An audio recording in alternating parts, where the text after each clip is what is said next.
бүгінгі кезекті тапсырысым бойынша дайындаған жұмысымның бір бөлігін көрсеткім келіп отыр.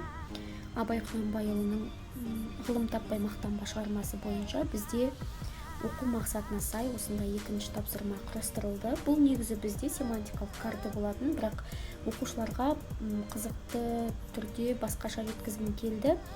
Сондықтан презентацияға мен осындай форматта салдым. Яғни бұл жерде өлеңнен үзінді берілген. Осы үзіндіден көркемдегіш құралды егер бала дұрыс таппаған болса, онда ұяшықтар осындай қарамен белгіленеді. Бұл яғни дұрыс емес дегенді білдіреді. Егер жауабын дұрыс тапқан болса, онда жауабы жасыл болып белгіленеді. Мысалға, келесі екінші дүние де өзі, мал да өзі.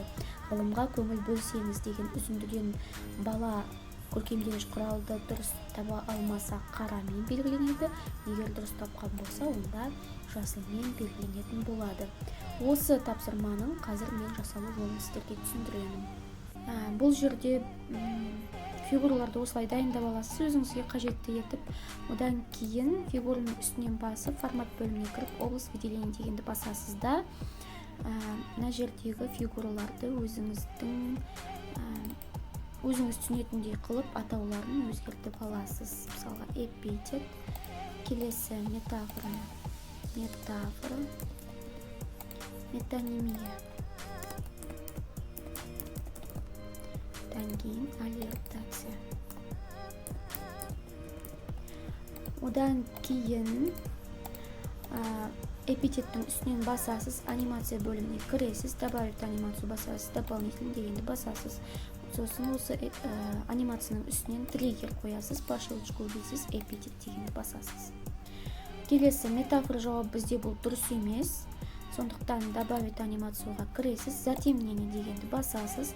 Осы анимацияның үстінен триггер қоясыз, по щелчку дейсіз, метафора деген үстінен басасыз.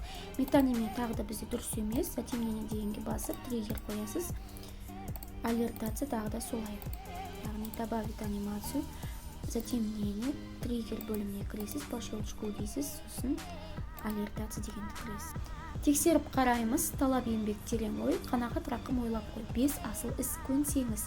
Осы өлең жолында метафора дұрыс емес болса, метафораны таңдаса, бұл дұрыс емес дегенді білдіретін анимация шығады. Метонимияны басса дұрыс емес екен шығады, аллертацияны басса дұрыс емес екені анықталады.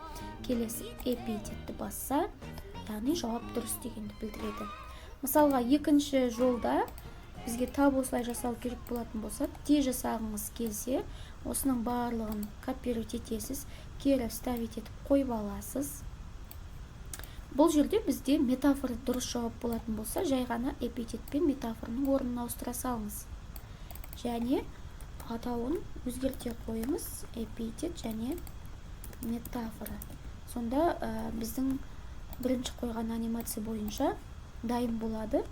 Тексеріп қараңыз, дүние де өзі, мал да өзі, ғылымға көңіл бөлсеңіз, эпитетті басса, демек бұл дұрыс емес, метонимияны басса, бұл дұрыс емес, аллертация тағы да дұрыс емес, метафора бұл бізде дұрыс жауап. Осылайша балалар тапсырманы экраннан орындайтын болады.